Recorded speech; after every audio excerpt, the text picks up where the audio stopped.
Bond की जरूरत नहीं है। मीडिया के लोगों ने पूछा इलेक्ट्रल बॉन्ड तुमको नहीं मिला, तो मैंने उनसे पूछा भाई साहब बॉन्ड का मतलब आपको मालूम? तो अंग्रेजी में बॉन्ड का मतलब यह है कि मिलना, मिलाना। मिला हमारा जो औरंगाबाद की गरीब जनता से बॉन्ड है वो पैसे की ताकत उसको तोड़ नहीं सकेगी। जो 2019 में इम्तियाज जलील को आपने कामयाब करके जो बॉन्ड आपको और इम्तियाज जलील का आपने मजबूत किया, मुझे यकीन है कि इंशाअल्लाह ताला 13 मई को वही बॉन्ड कामयाब होगा। मुझे यकीन है कि जिन लोगों ने, जिन पार्टीज को इलेक्ट्रल बॉन्ड में करोड़ रुपए मिले, गरीब कभी उनको माफ करने वाला नहीं है। आप अंदाजा लगाइए कि गुजरात का एक किसान है, उसको कुछ नहीं आता, उसके जरिए से बीजेपी को करोड़ों रुपए मिल गए। अरे वो किसान जो मर रहा है आज महाराष्ट्र में, वो किसान जो महाराष्ट्र में खुदकुशी कर रहा है, आज आप उसकी लाशों पर सियासत करते हैं। बताइए मेरे अजीज दोस्तों और बुजुर्गों, जो पार्टी करोड़ों रुपये बड़े बड़े कंपनी से लेती है, अगर आप उनको वोट देंगे तो क्या वो आपके लिए कोई काम करेंगे? कोई आपके लिए कानून बनाएंगे? देश के प्रधानमंत्री बोलते हैं कि मैंने ट्रेन स्टेशन पर चाय बेचा है, ठीक है, हमको उससे कोई इनकार नहीं है। देश के प्रधानमंत्री कहते हैं कि मैं झोला लेकर निकल जाऊंगा, चले जाइए, कोई फर्क नहीं पड़ेगा। देश के प्रधानमंत्री कहते हैं कि मैं भारत का बेटा हूं, मैं इस देश का बेटा हूं।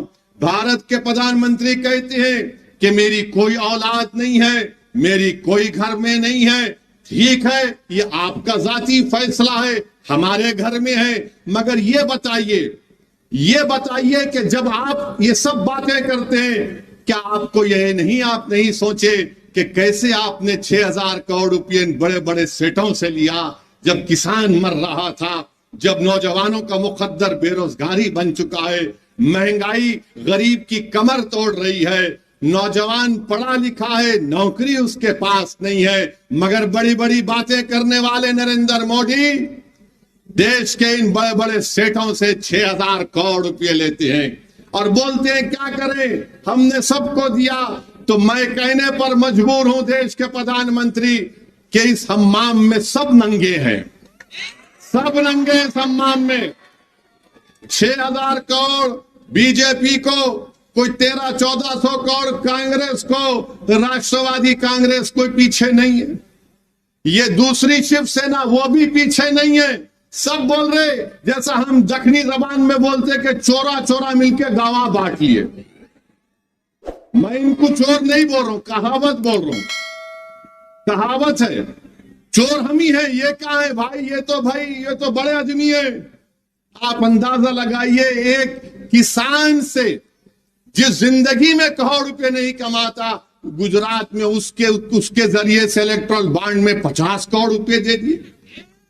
अभी आपने 4 दिन पहले सुना होगा, हमारे देश के प्रधानमंत्री मोदी कह रहे थे खाने को मुद्दा बना दिए, खाने को मुद्दा बना दिए। मीडिया ने रिपोर्ट किया, बोले कि फुला त्योहार में गोश्त नहीं खाना, ठीक है मत खाइए। अगर मैं ये कहूं कि असदुद्दीन ओवैसी रमजान में 30 दिन रोजा रहता, तुम भी नहीं खाना? अगर मैं ये बोला कि मैं 30 दिन रोजा रहता हूं, सुबह 4:45 से दूसरे दिन 6 बजे तक कुछ भी नहीं खाना, 6:30 बजे तक, तो दूसरी जनता बोलेगी क्या पागल है ये, तू रोजा रह रहा, मेरे को क्या करना है, मेरे को खाना है। मगर मोदी जी बोलते नहीं। अब हम मोदी जी से पूछना चाह रहे हैं, चलिए आपने गोश्त की बात की, तो एक अलाना कंपनी है, एक्सपोर्ट कंपनी बीफ की, उन्होंने इनको 5 करोड़ रुपए दिए। मोदी जी की पार्टी को 5 करोड़ रुपए दिए, और शिवसेना को भी कुछ शायद 50 का कुछ नंबर है, या उनको भी दिए। अब जब शिवसेना पावर में थी बीजेपी के साथ, ये बात मैं हमारे कुरैशी भाइयों के लिए कह रहा हूं, हमारे कुरैशी भाइयों के लिए कह रहा हूं, तो मोदी जी बोलते हैं कि 5 करोड़ मैं ले सकता हूं गोश्त की कंपनी से, तू दुकान नहीं खोलना। मेरे जेब में 5 करोड़ आएंगे, तेरे जेब में 50 रुपए नहीं आना चाहिए। बताओ मोदी जी, ये सबका साथ, सबका विकास, सबका विश्वास है? ये सियासत चल रही है महाराष्ट्र में, पूरे देश में गरीबों को लूटा जा रहा है। गरीबी का नाम लेकर, गरीबों को ख्वाब दिखाकर दौलतमंदों को करोड़ों रुपए दिए जा रहे हैं। अब ये कुरैशी बरादरियों को और हमारे जो दलित भाई गोश्त का कारोबार करते हैं, उनको हम क्या कहते हैं?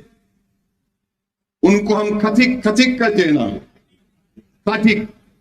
अब आप देखो कि मोदी जी बोले कि इस गोश्त को मुद्दा बना दिए, मगर इनकी सरकार ने वादा किया कि मीट प्रोसेसिंग यूनिट्स के लिए 29,610 करोड़ रुपए देंगे।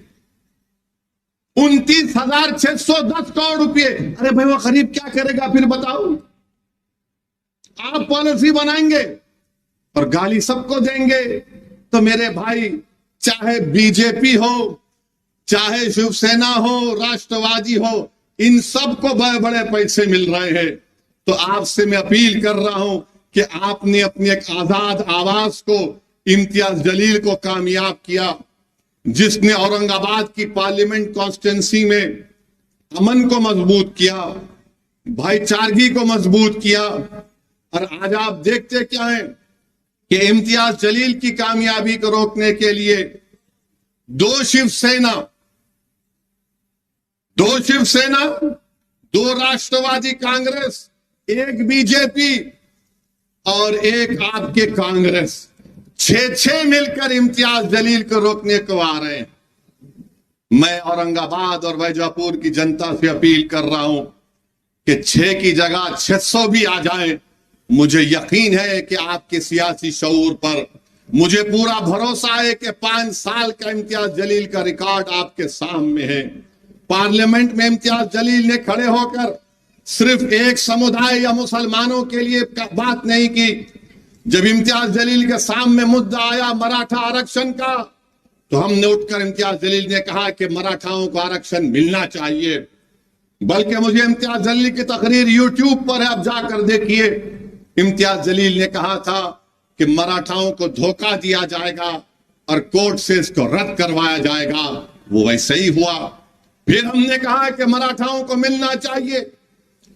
फिर जब मुसलमानों के आरक्षण का मसला आया, तो हमने कहा कि महमूद रहमान कमेटी की रिपोर्ट है, उस रिपोर्ट की बुनियाद पर जो बम्बई हाई कोर्ट ने अपील किया, मिलना चाहिए। जब धनगर समाज के रिजर्वेशन का मसला आया, इम्तियाज जलील खड़ा हो गया और कहा क्यों नहीं मिलता धनगर समाज को रिजर्वेशन, मिलना चाहिए। अरे आपके हर मसाइल पर महाराष्ट्र में आपके 48 एमपी जीत कर जाते हैं। कितने? 48।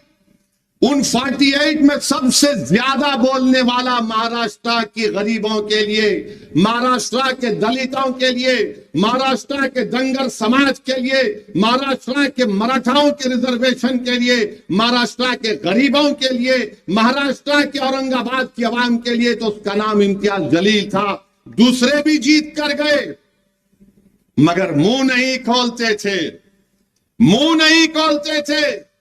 क्या बात करते थे?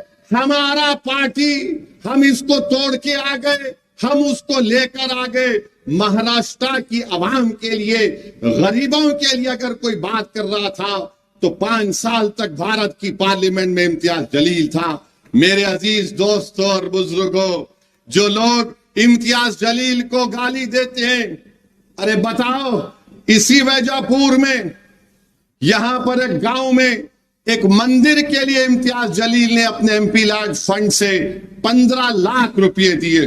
कौन सा घर विलेज है ना, वाकला मनूर गांव में, वहां पर इम्तियाज जलील ने दिए। क्यों दिए? यकीनन इम्तियाज जलील एक मुसलमान है, मगर क्या मुसलमान होने के नाते मैं किसी से नफरत कर सकता हूं? नहीं कर सकता हूं। मैं, अगर मैं सच्चा मुसलमान हूं तो मैं किसी से नफरत नहीं कर सकता। मुझे सबसे मोहब्बत करने का हुक्म दिया गया। यह काम इम्तियाज जलील ने किया। हाँ, मगर जो हमसे नफरत के मजाहरे करते हैं, हम उनको जवाब देना भी जानते हैं। एक 20 साल तक 20 साल तक शिवसेना के एमपी थे, 20 साल तक थे। क्या बोलते थे इम्तियाज साहब? खान पान बोलते थे ना। हटो भाई जरा। हाँ, खानिया बान बोलते थे ना। अब उनका निशान क्या है? अब उनका निशान क्या है? कहां गया खान बान? कहां गया? बहुत बोलते थे। तो कुदरत का निजाम है, जो ज्यादा बकबक करता उस पे ही गले में सांप पड़ जाता। अब वो उन्होंने बोल रहे मेरा आखिरी इलेक्शन है 2024 का। अरे तुम्हारा आखिरी इलेक्शन 19 में हो गया, अब और आखिरी नहीं है। हर बार गाली देते थे, हर बार लड़ाने का काम करते थे। मगर एक बात तो है, इम्तियाज जलील को एक और कामयाबी मिली। जो कल तक खान बान थू बोलते थे, जो कल तक बोलते थे कि आपसे वोटिंग का राइट छीन लिया जाए, अब क्या बोल रहे? औरंगाबाद की आवाम, हिंदू मुसलमान सिख ईसाई सबको मेरा सलाम। कभी 20 साल में बोले ऐसा? क्यों बोले? आप इम्तियाज जलील को कामयाब करे तो बोलना पड़ रहा। ये तब्दीली इम्तियाज जलील ने औरंगाबाद की जनता में और औरंगाबाद की आवाम को पैगाम देकर किया। तो इन लोगों का अब इम्तियाज जलील से अब भाग रहे हैं। इम्तियाज जलील बहुत आगे, अरे इसकी इम्तियाज जलील के कदमों पर चल रहे हैं, अब इम्तियाज जलील के नक्श कदम पर चल रहे हैं। मगर मुझे यकीन है कि इंशाअल्लाह ताला 13 मई के दिन आप तमाम एक होकर औरंगाबाद की आवाम इम्तियाज जलील को जो कामयाब करेगी, वो आपकी कामयाबी होगी। दोबारा वो अमन की कामयाबी होगी, वो मजलूमों की कामयाबी होगी, वो गरीबों की कामयाबी होगी, किसानों के हक की कामयाबी होगी, दलितों को मजबूत बनाने की कामयाबी होगी, मराठाओं को उनको आरक्षण दिलाने की कामयाबी होगी, दंगरों को उनके शेड्यूल ट्राइब स्टेटस दिलाने की कामयाबी होगी। मैं आपसे वादा कर रहा हूं कि ये काम MIM पार्टी कर रही है। आपसे अपील करने आया हूं कि मुत्तहदा तौर पर अपने वोट का इस्तेमाल करिए। और याद रखिए मेरी इस बात को कि UAPA का कानून आया तो यही शिवसेना ने मोदी का साथ दिया था। CAA का कानून आया, यही शिवसेना ने मोदी का साथ दिया था। ट्रिपल तलाक का कानून आया, यही शिवसेना ने मोदी का साथ दिया। मेरे भाई, मेरे बुजुर्गों, मेरी इज्जतदार मां और बहनों, आज चुनाव आ रहा है तो MIM पार्टी और ओवैसी को गाली दी जाती है। जब CAA का कानून बन रहा था पार्लियामेंट में, यही शिवसेना के लोग नरेंद्र मोदी का साथ दे रहे थे। CAA का कानून बीजेपी अपने मैनिफेस्टो में कहती है, अगर CAA का कानून NPR NRC के साथ होगा तो याद रखिए सबसे ज्यादा तकलीफ पूरे देश में, पूरे महाराष्ट्र में, पूरे औरंगाबाद में होगी तो अल्पसंख्यक समाज, मुस्लिम माइनॉरिटी को होगी, दलितों को होगी, उन गरीबों को होगी जिनके पास वो कागजात नहीं होंगे दिखाने के लिए। बताइए आप, क्या शिवसेना ने, क्या उद्धव ठाकरे ने साथ नहीं दिया CAA के कानून के वक्त? ट्रिपल तलाक के कानून में साथ नहीं दिया। आज आकर बड़ा अपने आप को सेकुलर दिखाते हैं, बड़ा हमदर्द दिखाते हैं। बताइए आप, भारत की पार्लियामेंट में मोदी के 302 MPs के सामने 2 लोग खड़े हो गए और कहा कि नरेंद्र मोदी, ये CAA का कानून काला कानून है, हम इस काले कानून को नहीं मानते। जिस तरह महात्मा गांधी ने व्हाइट साउथ अफ्रीका में एक कानून को कहकर फाड़ दिया कि मैं इस कानून को नहीं मानता, पूरी भारत की पार्लियामेंट में 2 लोग खड़े हो गए और मोदी की आंखों में आंखें डालकर कहा, सुनो मोदी, अमित शाह, सुनो उद्धव ठाकरे, ये कानून काला, हम उसको फाड़ते, और उस कानून को फाड़ कर दिखाया कि हम ऐसे काले कानून को नहीं मानते। अब बताइए, आपने साथ दिया, आज आकर बड़ा हमको हमदर्द बता रहे हैं। मैं सबको कह रहा हूं कि आपको इन बातों पर गौर व फिक्र करके अपने वोट का इस्तेमाल करना है। मैंने करीब से इम्तियाज जलील साहब को देखा, बड़ा करीब से देखा हूं। मैं आपको जिम्मेदारी के साथ कह रहा हूं कि इस शख्स के दिल में एक हमदर्दी है गरीबों के लिए, कमजोरों के लिए, मजलूमों के लिए। ये शख्स ये नहीं देखता कि कौन किस समुदाय का है, उसका मकसद एक ही है कि औरंगाबाद की आवाम ने मुझे कामयाब किया।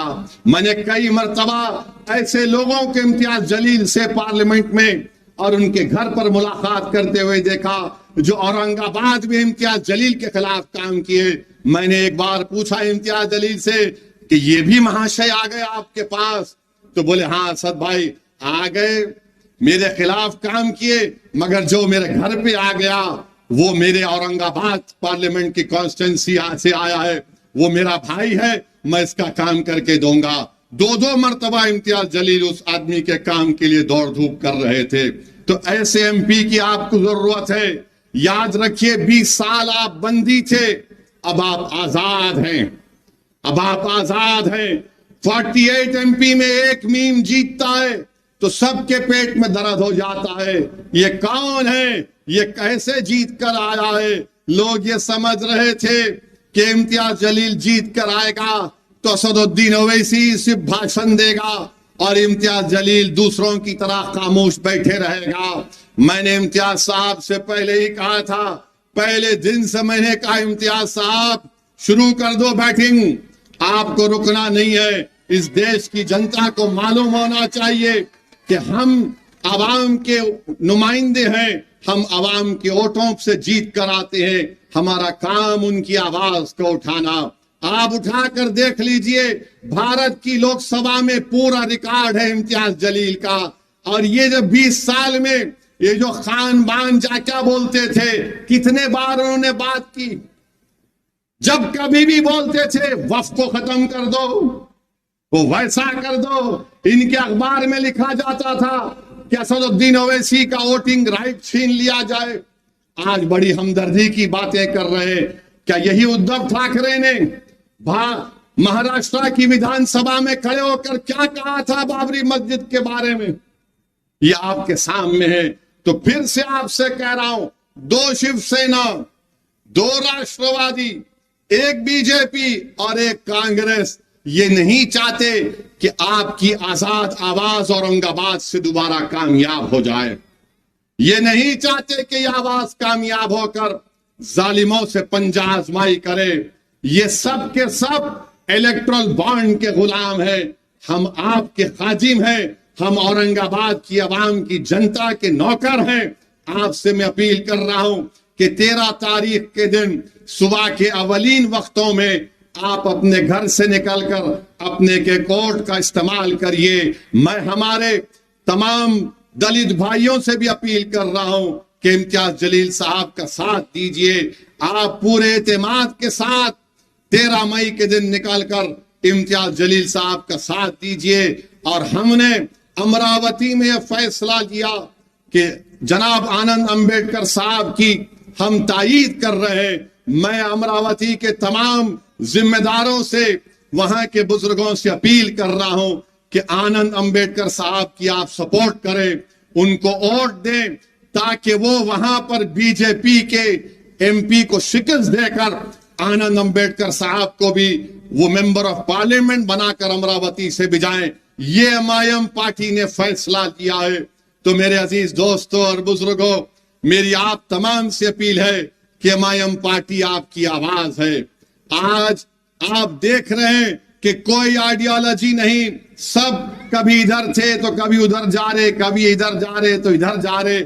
ऐसा दिख रहा है कि सुबह में घर से सफेद शर्ट पैंट पहनकर निकलते हैं, दोपहर में खाकी शर्ट पैंट पहन लेते हैं और शाम होने तक लाल रंग का कपड़ा पहन लेते हैं। ये आइडियोलॉजी अब कोई बाकी नहीं रही। इसलिए बहुत जरूरी है कि आप तमाम वैजापुर की जनता 13 मई के दिन अपने के वोट का इस्तेमाल करिए और दोबारा अपनी एक आजाद आवाज को इम्तियाज जलील को पतंग के निशान पर बटन दबाकर कामयाब करिए। आप तमाम का बेहद शुक्रिया, क्योंकि अब नमाज का वक्त भी होने वाला है और आप लोग यहां पर आए, आपका बहुत बहुत शुक्रिया। 13 मई को पतंग के निशान पर बटन दबाइए और जाकर अपनी पतंग को वैजापुर के आसमानों पर फैलाइए और बता दीजिए कि आप मुत्तहिद हैं, इत्तेहाद ताकत है, अपनी पार्टी को कामयाब करिए।